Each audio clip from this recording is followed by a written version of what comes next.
the town of Dover. Kate, do we have any citizen comments for this evening? We do not.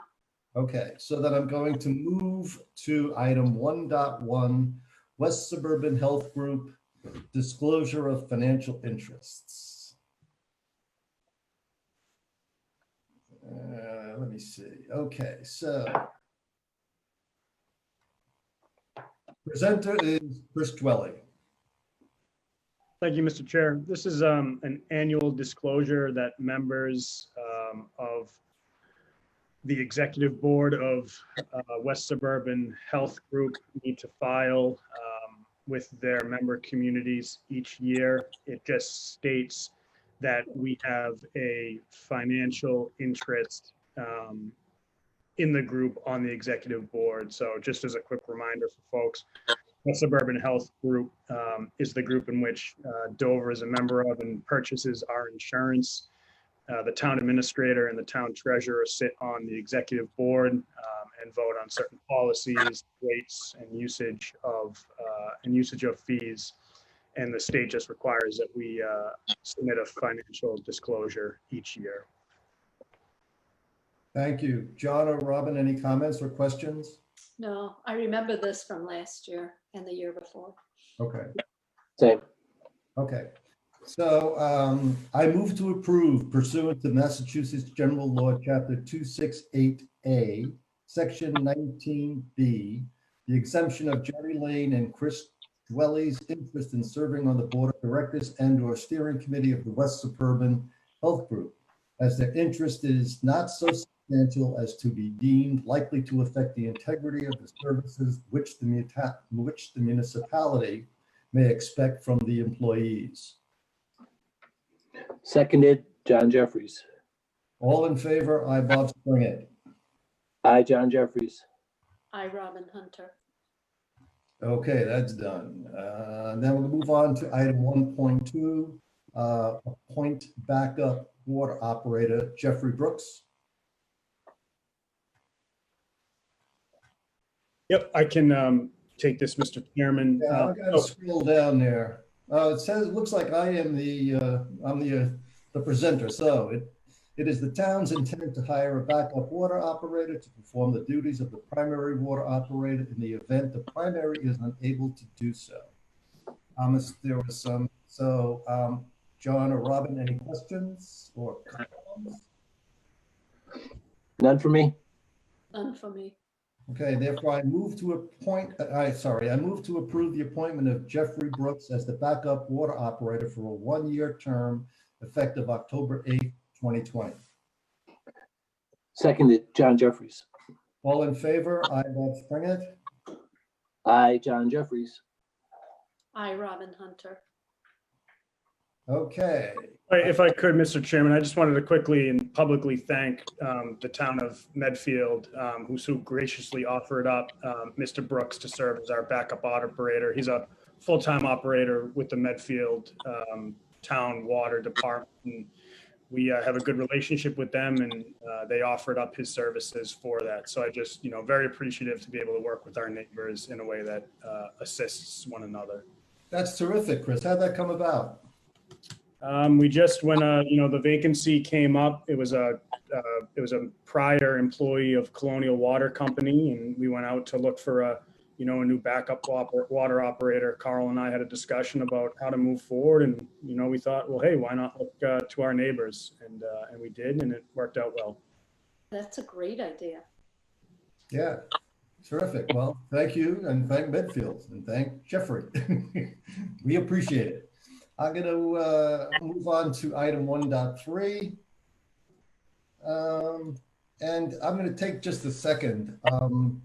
I had talked with Chris yesterday, and I had, in preparation of that meeting, I had sort of put together a list of projects that we're sort of working on, and I thought I'd just go through them. I'm sure you all know them, but I just want to get it on the record so that people know that other than John lying horizontal at some of the meetings, there's actually stuff going on. So obviously we have the Carroll build. These are mostly in alphabetical order. We have the Carroll Building Committee, who is active. We have the COVID Task Force, and then in particular, I think Chris will talk about this. We have an ongoing study of town building air quality. And we also have had engagement with the Connor Center about their potential use of the Connor Center for a backup facility for some of their students. We were in the middle of looking at and getting ready to implement the Department of Revenue recommendations for our financial group. I personally am looking at a financial sustainability question that came up last time we met. We have the Hale Reservation that's going on. I think we've completed the townhouse space assessment, and there's probably discussion and dialogue that'll be needed around that. We just had a town meeting preparatory meeting earlier in the week to sort of lay out the options that we as a town have for town meeting May 2021. And we've extended invitations to other people to participate in that group. I think it'll be Jim, Felicia, a member of the Board of Health, a member of Warren Committee, Chris, and myself. Did I miss anybody? That's what it looks like. We have the Water Resource Task Force that Robin is heading up. I've been trying to find a couple of outside parties to help us take a website design review. I've talked to a couple of different companies, and I've talked to a number of individuals to try to find the right blend of people to work with our internal staff to do a little bit of a, again, it's sort of navigation and UI. We have an ongoing dialogue around how we're going to allocate email accounts to boards, committees, and commissions and employees. And then there's an ongoing dialogue around Whiting Road that's taken up by both the Carroll Building Committee and the space assessment that Chris is overseeing. And the basic question is around Whiting Road is we have a ton of storage space at Carroll, and we have a ton of things being stored at the townhouse. And one of the questions is, would Whiting Road be a facility where we could offload some of that stuff and free up space within the both of those buildings, meaning we need less new building or renovation for Carroll, and we'd have a little bit more flexibility with space at the townhouse. So those are the things that I'm sort of aware of that various and sundry people are working on. That's sort of on top of the day-to-day. So I just wanted to get that out because it's an awful lot of stuff going on in the town of Dover at this point in time. So I'm done. Robin or John, do you have updates on what's going on? I do. So the Water Resource Task Force, I am having a very hard time actually finding people. I think I have two people whose backgrounds, would be really good that are willing to serve on the committee. But I've reached out, I've been trying not to just reach out to my network, Right. but I've been reaching out to individuals that I know that are newer to town or have younger kids, just trying to get a cross section of people. And I'm just having a really hard time finding people that even want to talk to me. The biggest concern is how much work is it going to be? And, at this point, I'm not exactly sure. Yeah. So I'm thinking maybe just so that we don't lose time is maybe start with the members or the people that I do have to begin to map out the overall project so that I can then have a better idea of what the time commitment might be. And that might help while still trying to recruit people. I'm sort of surprised that nobody's come forward to volunteer, and I'm going to try a few other avenues to try and get people that will at least talk to me, so that because I really wanted to get complementary skill sets. Yeah.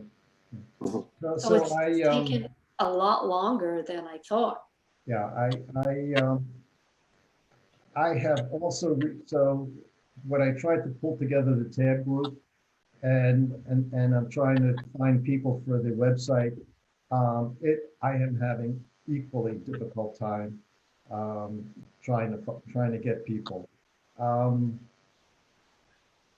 I mean, people will, the bottom line is people are just flat out busy. Right, and they seem to be busier than normal, and with homeschooling and Yes, trying to work, and it's just hard. yes, I absolutely having the same experience. Did we, Robin, did you put a blurb out on the website for this? We had drafted one. I don't think it's up yet. Is it up yet? Who's it, Kate? No, it hasn't been up yet. I can post it as a news item, send an alert out to people. Right. Okay. And if you get something written up, we're looking for it. And Robin, have you been specific about what kind of skill set you're looking for? I can't remember what I did when I wrote that up. I said, we were looking, I think I was, and maybe, maybe I'm scaring people off, because I said, in my mind, the first task is just to get a baseline, basically see what we have, and then to map out the various stages of the project, because it's not a 1 year thing. Yeah. So I would suggest, and I'm going to probably try to follow this suggestion myself, looking for people, that you write up with Kate, you write up sort of what you're looking for. We get it out on the website, and then we use our network of email forwarders to try to reach as many people as possible. Oh, that's a good idea, because I was trying to do it myself, and then, and then go to people that I knew, and then ask them to forward something to their network, and, if anybody was interested, reach back out to me. And I mean, because right now we've been using this sort of make-do network, and it seems to reach an awful lot of people. okay. So I would try that, and I think I'm going to do the same thing for the things that try to find a few people that I'm looking for. I've talked to any number of people, and I think you're right. I mean, the combination of COVID and the uncertainty around school, homeschooling. I mean, it's just really taking up a lot of people's time. The other thing we should do, and I think we talked about this. I think Robin, I think originally it was something that you had mentioned. Putting together or asking people for like to put together a list of potential volunteers by skill set. That we could go out, we could ask people to put their name on a list if they're willing to volunteer, and then we could have a go-to list when at least the beginning of a go-to list. So then when we have interesting projects that we need expertise for, we could have a place to go hunting. Right. So that might be something I could ask Chris and Kate to take a look at. What that might involve doing, if you guys agree, like an expert pool. Right. Yeah. Because the other thing I'm finding is, like, I know certain people have a skill set I want, and I don't have their email address, and nobody picks up their home phone. Right.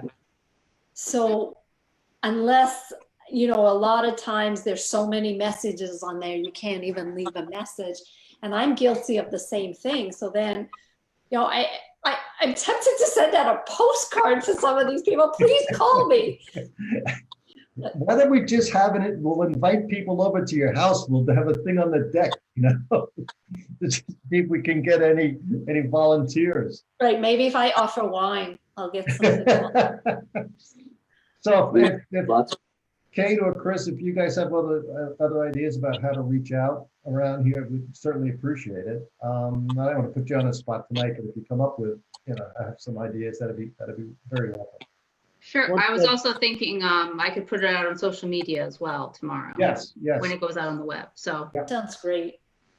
So Robin, I did, after our last meeting and we had this conversation, I did reach out to a couple of people in my group. I do have I did get a response, and I did the same thing that you were just speaking of. I sort of have the go-to list of people Right.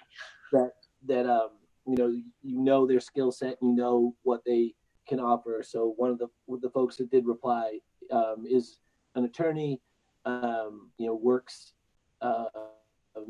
he would be very complimentary, a very complimentary skill set, has kids at the preschool and then middle school level. Wow. And so in a new, fairly new resident to Dover. So it checks all the boxes. So It sounds good. I appreciate it, John, because I was getting a little despondent.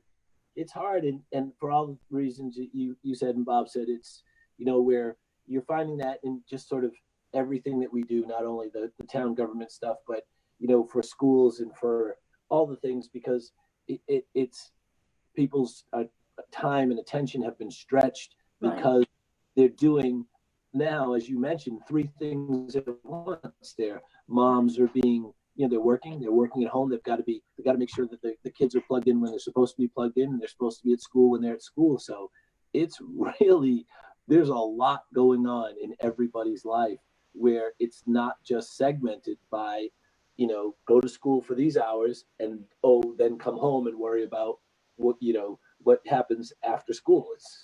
You're on 24/7, it seems. So totally get that.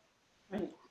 So before I move on, are there any comments around the projected agendas for the meetings of October 22nd and November 5th? No. I do have a brief just follow-up item.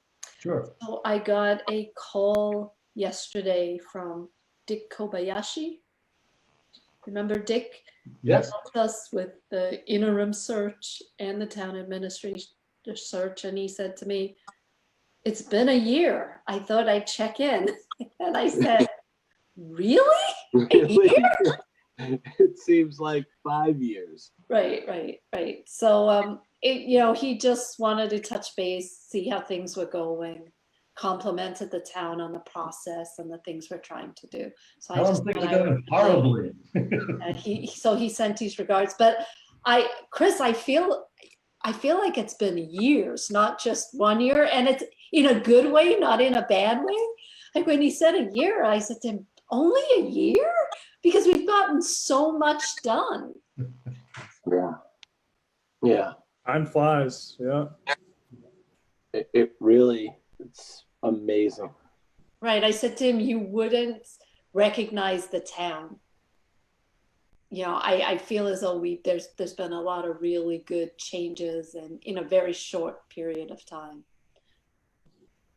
Yeah. It's been a whirl. Right. But Robin, and we were talking about this at Open Space last night, and just as a quick aside to catch everybody up on that, we did talk about hail. Bob, Chris, we talked about the poll that you sent out, the next steps with hail.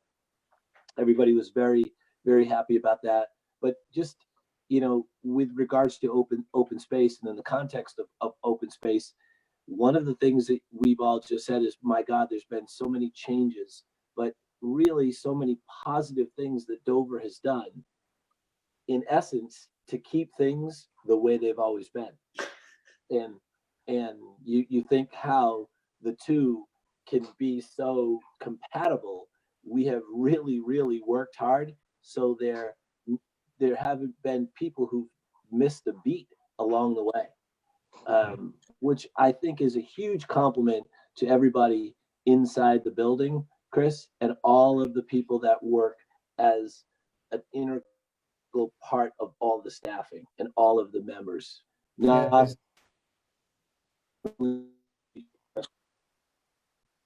John, you broke up at the end. Oh, sorry. I just said it to the people not only inside the building, but the people that work with the people inside the building. It's been very impressive this year and last year. And to add to that, John, I think that that one of the other things that I think is going to bear fruit as we go forward is reaching out to other boards and committees and being a little bit more inclusive in how things like putting the budget together go. But I do think that that's the right step. It's clearly one of the things we wanted to focus on, and I have a strong sense that it will pay big dividends. Yeah. The Open Space Committee hears a lot of things from other towns, and there are many, many, many cities and towns that have simply put things on hold.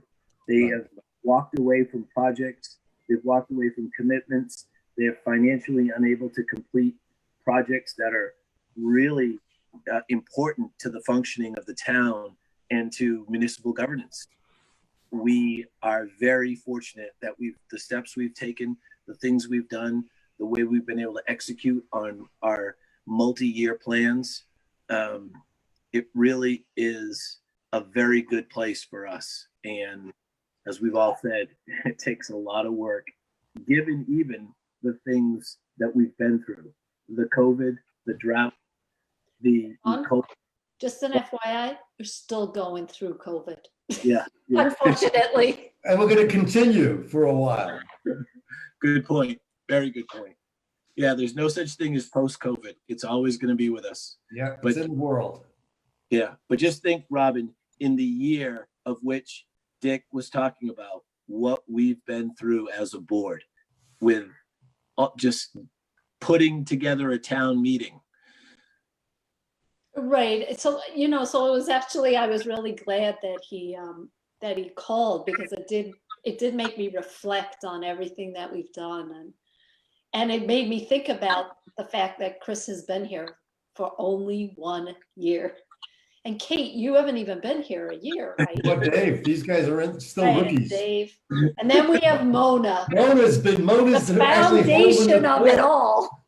Thank God for Mona. Oh, man. Well, thank you. All right, so we can move on. Yes. Yes. So item 1.4, town administrator updates. Mr. Dwelly. Thank you, Mr. Chair. I do have quite a few updates this evening, and I will try to be both comprehensive and brief. Why should you be comprehensive and brief? We're wandering all over the place, for crying out loud. We're out of control. All good topics. He wants to make sure, he wants to make us look bad. So the first is on COVID. A couple of things to update the board on, both of which the chairman mentioned earlier.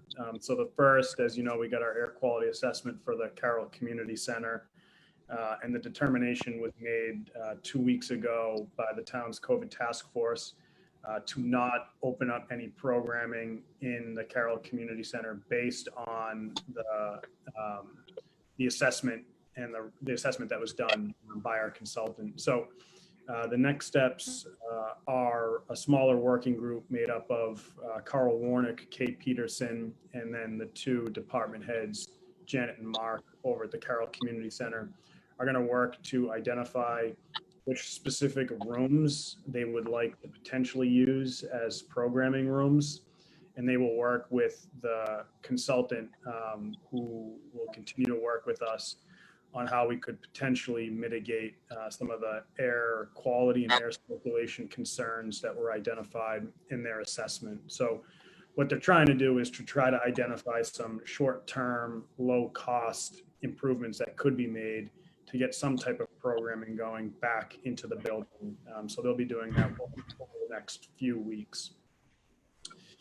On air quality assessment, we did also just receive the report for Chickering Elementary. It was a draft report. Overall, it looks good, much different than the Carroll Community Center. I did have an opportunity to speak with the region's business administrator, Dawn Fattore, and she mentioned that she's going to present that report along with the reports that were done for the regional schools and as well as Sherburne School to a joint school committee meeting on Tuesday evening. But in speaking with her, both the age of the buildings, which is good, the infrastructure that is in place, and the work that they've done to date puts the school district in a good position to continue to operate as they have been over the past few weeks. So that's good news. But the report will also be discussed. The Chickering report will also be discussed during tomorrow's Dover COVID task force meeting. And the last thing I have for the board on COVID is the Boston College owns the Connor Center in town, and they have notified the town that they would like to use that facility as a backup facility in the case that they need to isolate any students who may test positive for COVID. So they've worked very closely with the Board of Health, our public safety chiefs, as well as some other folks in discussing plans, providing information, providing contact information, and have been good to the town so far in terms of what their plans are. But essentially, again, what they're looking to do is just use the Connor Center as a backup. They have 3 other buildings that they would use before they would use the Connor Center as an isolation unit. And it's really just as part of all the colleges and universities putting together these emergency plans about what if there are outbreaks within their institutions. So will also be discussed tomorrow during our call. And we've talked about providing notification to the community via our periodic COVID updates that go out through the communication channels that we have on that front. The next item I have, sorry, Mr. Chairman. So I've also just wanted to add that the way I think it's set up is that you'll get a notice. If BC needs to use the Connor Center, we would get pre-notice, as their other facilities fill up, hopefully not, but they would let us know that there may be the need to use the Connor Center so that we would have plenty of time to get inform people and make sure that we have all of the necessary steps taken. So it was a very nice collaborative effort between the Board of Health and Public Safety and BC on that. Yeah, on the subject of COVID, I like that dashboard that's now on the website. Yeah, we've gotten great feedback from it. Actually, so much so that Medfield reached out today and asked, if they could essentially copy it, and ask who put it together. So that's always a good sign. Right. Is that how we got the Jeffrey? We swapped? Traded for a draft pick. So what is the source of the data to update that? That's coming from Suburban?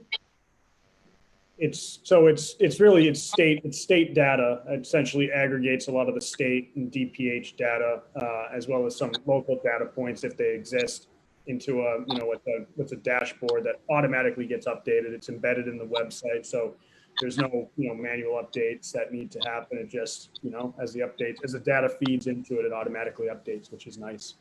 Yes, Robin, I was going to ask that exact same question. Does somebody have to manually update it? No, it updates automatically. The link comes from the state, and Denise was sending out that link as part of her outreach program. She started doing that on Tuesdays and Thursdays. It updates automatically. So you get, if you signed up for the notification, Robin, that it comes to you every Tuesday, Thursday, and but you obviously it updates every day. But what it really is a very, very robust data set that it goes through the CDC, through the Institute for Higher Education. So the Institute for Higher Education is the place within the CDC that sets what the age limits, the sample sizes, the so the data is really refined, and it's obviously specific state by state by state. So we're obviously getting the Massachusetts data. Right. No, I mean, I find, I don't know, I highly recommend to anybody, I don't think we have a lot of people watching, but to sign up for alerts from the website. Yeah. I got alerts on the flu clinic. I mean, there's a lot of good information, and you don't have to keep going to the website. It just sends you the information. Modern times. Big plug. Right. Really.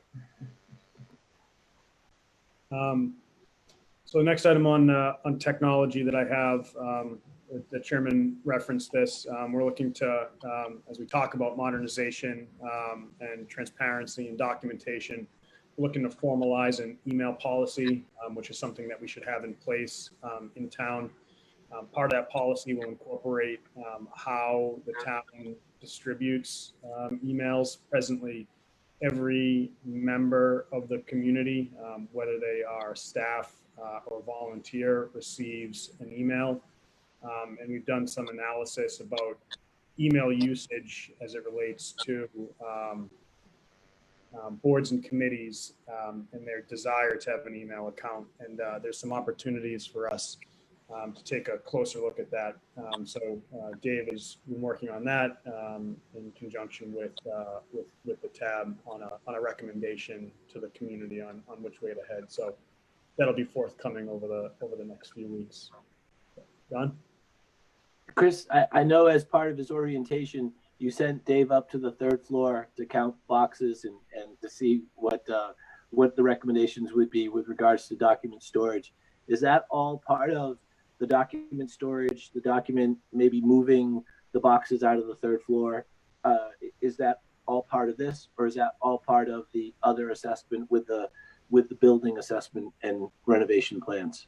So John, you never got the update. When Dave went there were no documents. There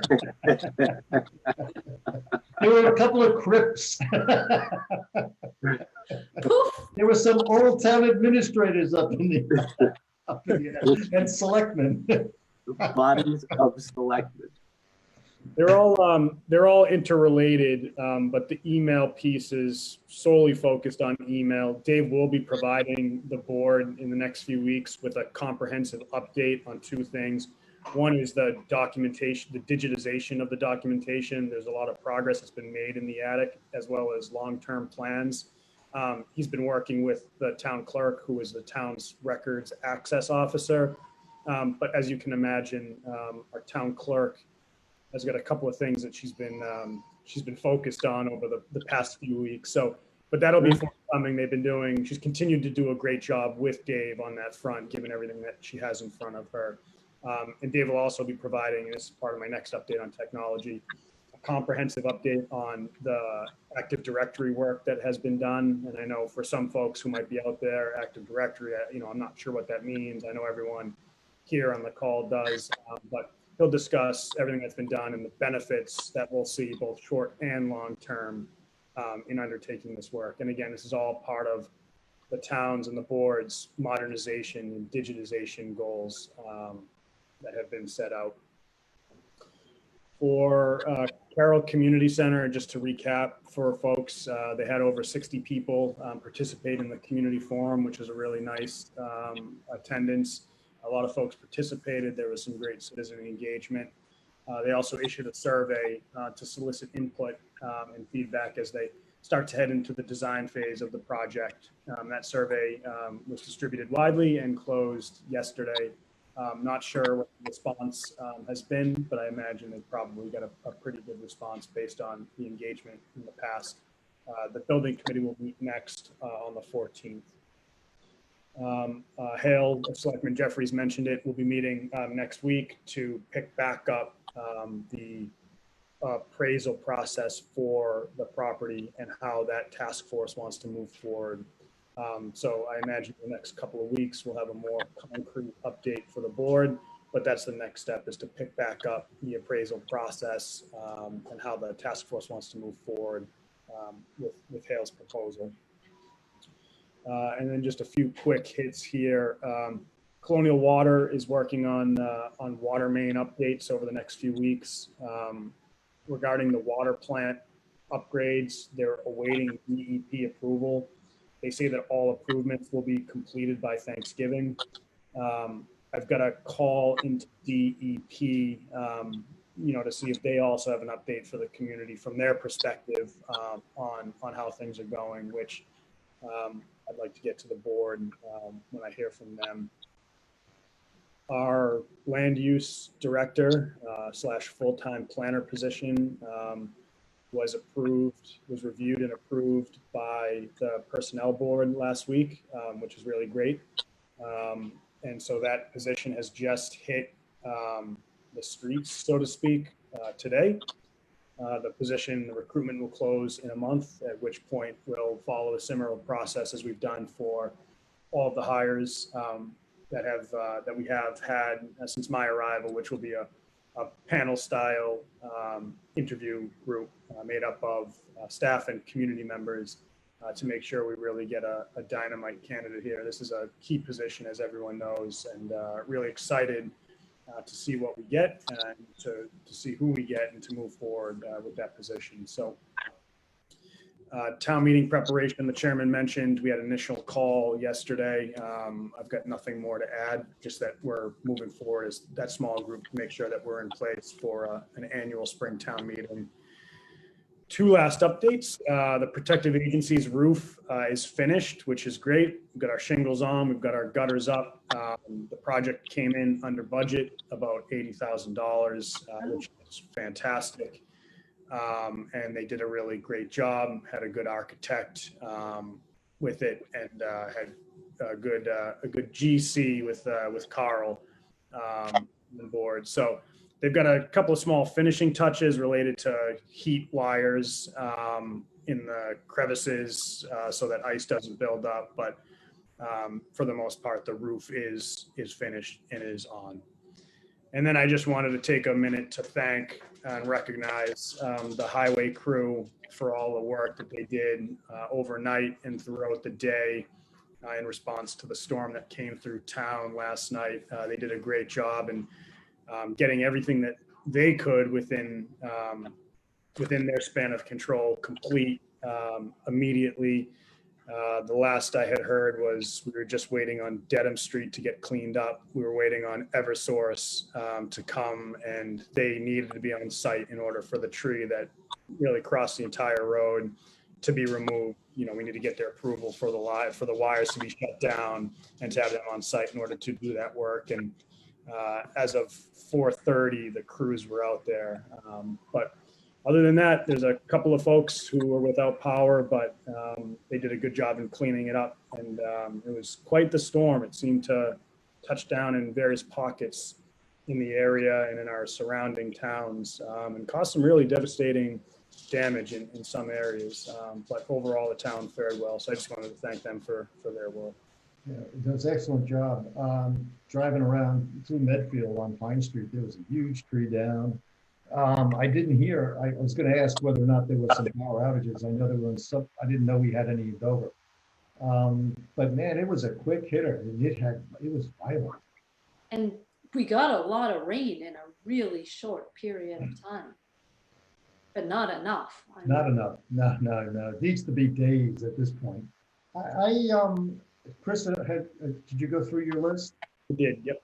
All right, so I just have a couple of sort of follow-up just thoughts. The Chickering School looked like it was in pretty good shape. A lot of it had to do with moving from MERV 8 to MERV 13. And then there was some other, purging the system at the beginning of the day and the end of the day. So it looked like they were in pretty good shape. The townhouse, I thought, also was in pretty good shape considering the age of the building. And when I read the report,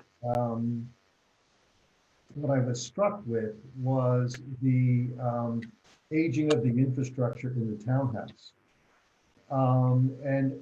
Again, when I had my meeting with Chris yesterday, we talked about whether or not there are items identified on the capital budget plan, or how extensive the items are, to modernize, quote, the infrastructure of the townhouse. Chris, I don't know if you had want to add to that. No, the only thing I would add is that yes, it's an important consideration, and Carl has shared these reports with Barry Goldman and the Capital Budget Committee. So all of these things are incorporated into one as we look at our buildings and capital investments holistically and not piecemeal. Because I do know, I mean, the one thing that I know keeps getting pushed out is the roof on the townhouse. I think that's been on the capital budget radar for 5 years now.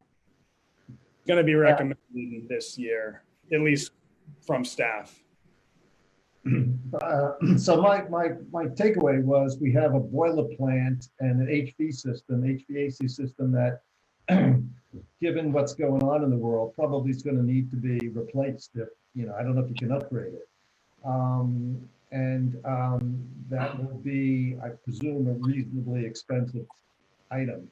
And I'm happy that Chris was thinking about it and that Carl and Barry were talking about it, because the roof is slate and it's lasted a while. But I want to make sure that we, as the Board of Selectmen, have a full sort of grasp of all of the issues that we're going to face going forward. I mean, school's okay, the library's okay. We're dealing with Carroll. We just need to make sure we have the townhouse. We did the protective agencies building. We just need to make sure that we know what's going on with the townhouse, and that if there's modernization that has to be done to the HV system, it's represented in the capital budget. And then lastly, the other thing that our friend David Sullivan did, besides crawl around the attic and try to find out what the heck's going on up there, as part of the, I mean, this is work that really is underappreciated. We talked about email accounts. I think that Dave he went through all the email accounts and purged, accounts that are no longer for people who are no longer in town, et cetera, et cetera, et cetera. So a lot of the work that's getting done to really set the stage is invisible. I want to make sure that people mention what's going on so that the residents get a pretty good idea of the amount of work that's being done by you guys, because it's terrific. It's a lot. And it's being done very quietly, as John pointed out earlier, with minimal disruption to the day-to-day, as far as I can tell. So keep crawling around the attic, Dave. Hey, Bob, can I just mention one thing about the roof of the townhouse? Is about 5 years ago, a gentleman named Tim Weeder, whose company repaired the townhouse roof. It was a part of a scheduled maintenance type of a thing, and at the time, the process ran through actually 2 years. And because it was over by a year, we had to have a special amendment at the town to pay outstanding bills from the prior year. So it needed a 2/3 vote at town meeting. Long story short is, so I just had asked him in preparation for town meeting. And again, the town meeting was about 5 years ago. Tim, what's the life expectancy of a slate roof? And he said, slate roofs are incredibly well built. They last way longer than the asphalt roofs, but when they fail big. We don't want to go there. Yeah. So slate roofs last a long, long, long time, but when they fail, we gotta be prepared. So it's got to be something on our agenda. Yeah, well, it sounds like the right people are focused on it, so that's always comforting. What's not comforting is what the price tag might be, but we'll cross that particular bridge when we get there. I think we are done with the primary items on the agenda for tonight. Yes, we just have the consent agenda left.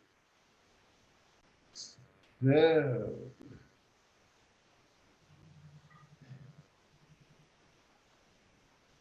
Consent agenda, summary, execute the warrant for the 2020 state election, approve open session meeting minutes for July 22nd, 2020. Any questions or comments? Hearing none, I move to approve the consent agenda as presented. Seconded, John Jeffries. All in favor? I, Bob Springer. Aye, John Jeffries. Hi, Robin Hunter. Done. Any other items before I ask for a motion to adjourn? Has Dave come back from the attic? No, he's the first time we had a meeting with Dave, he was literally in a dark space. He was up in the attic. It was unbelievable. That was a different house. I don't know what to do with this man. We've never sent Kate to the attic, have we? Who? Kate. No, Kate hasn't been in the attic. Kate says she's been. I know Mona's been. To the attic. Well, Mona has a tanning light up in the attic. That's what she hangs out up there. And in the wintertime, she pretends she's at the beach. That's right, with my flip-flops.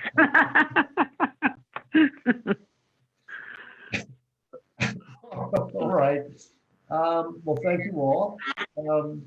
Have a great weekend. And how about a motion? I make a motion to adjourn. Seconded. All in favor? I, Bob Springer. Aye, John Jeffries. Hi, Robin Hunter. Thank you all very much. And especially those who put up with my teasing. Good night, Good night. all. Good Thank night. you guys. Good night.